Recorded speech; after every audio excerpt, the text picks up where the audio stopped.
वज़ू को दाएं तरफ से शुरू करना सुन्नत है या मुस्तहब? बाज़ उलमा ने इसे सुन्नत कहा है और बाज़ ने मुस्तहब बताया है। गर्दन पर मसा करने की क्या सूरत है?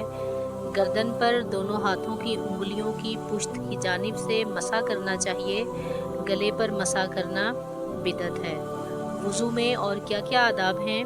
वज़ू के आदाब में बहुत सारे हैं, मसलन छिंगलिया का सिरा भिगोकर कानों के सुराखों में डालना, नमाज के वक्त से पहले वज़ू कर लेना, अज़ा को धोते वक्त हाथ से मलना, अंगूठी या छल्ले को हिलाना, दुनिया की बातें ना करना, ज़ोर से पानी मुंह पर ना मारना, ज़्यादा पानी ना बहाना, हर अज़ू को धोते वक्त बिस्मिल्लाह पढ़ना, वज़ू के बाद दरूद शरीफ पढ़ना, वज़ू के बाद कलमा शहादत और ये दुआ पढ़ना, अल्लाहुम्मा जअलनी मिनत तव्वाबीना व जअलनी मिनल मुततहिरीन।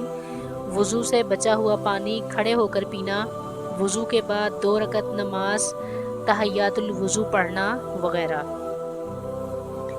नापाक चीज़ बदन से निकलकर कितनी बह जाए तो वज़ू टूटता है? कोई नापाक चीज़ बदन से निकलकर उस मकाम की तरफ जिसका वज़ू या गुस्ल में धोना फ़र्ज़ है थोड़ी सी भी बह जाए तो वज़ू टूट जाता है। आँख में खून निकलकर आँख के अंदर बाहर नहीं निकला तो वज़ू टूटता है या नहीं? नहीं टूटता, क्योंकि आँख के अंदर का हिस्सा ना वज़ू में धोना फ़र्ज़ है और ना ही गुस्ल में।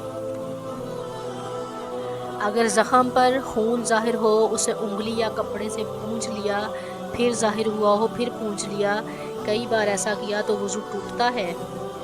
ये देखना चाहिए कि अगर खून पूंजा ना जाता तो बह जाने के लायक था या नहीं। अगर इतना था कि बह जाता तो वज़ू टूट गया, और अगर इतना नहीं था तो वज़ू नहीं टूटा। कै में क्या चीज़ निकले तो वज़ू टूटेगा? कै में पित्त या खून या खाना या पानी निकले और मुंह भर के हो तो वज़ू टूट जाएगा, और अगर खालिस बलगम निकले तो वज़ू नहीं टूटेगा। अगर थोड़ी थोड़ी कै कई मरतबा हुई तो क्या हुक्म है? अगर मतली से कई बार कै हुई और इसका मजमुआ इस कदर है कि मुंह भर जाए तो वज़ू टूट जाएगा। हाँ, अगर मतली से थोड़ी कै हुई, फिर वो मतली जाती रही और दोबारा मतली पैदा होकर थोड़ी सी कै हुई, तो उन दोनों मरतबा की कै को जमा ना किया जाए और वज़ू नहीं टूटेगा। बदन में किसी जगह फिंसी है, इसमें से खून या पीप का धब्बा कपड़े में लग जाता है तो कपड़ा पाक है या नापाक? अगर खून या पीप निकलकर बहने के लायक नहीं है, कपड़ा लगने से धब्बा आ जाता है तो वो कपड़ा पाक है, लेकिन फिर भी धो डालना बेहतर है।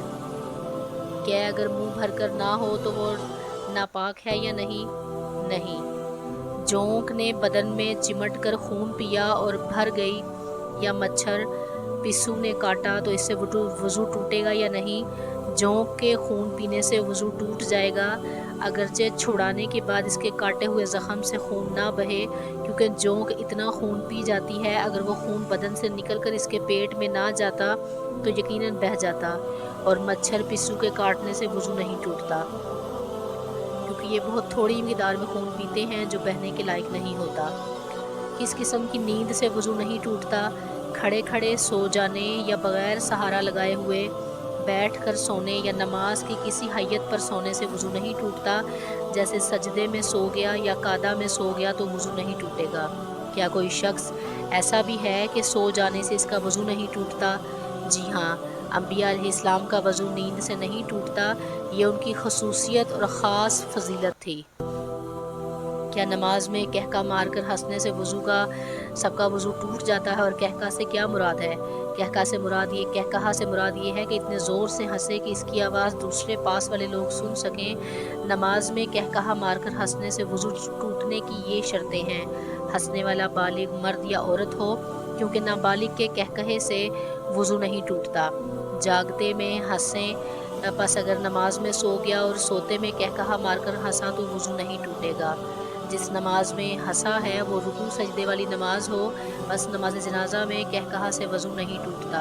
क्या दूसरे शख्स के सतर पर नज़र पड़ जाने से वज़ू टूट जाता है? अपने या किसी दूसरे शख्स के सतर पर कसदन या बिला कसद नज़र पड़ने से वज़ू नहीं टूटता।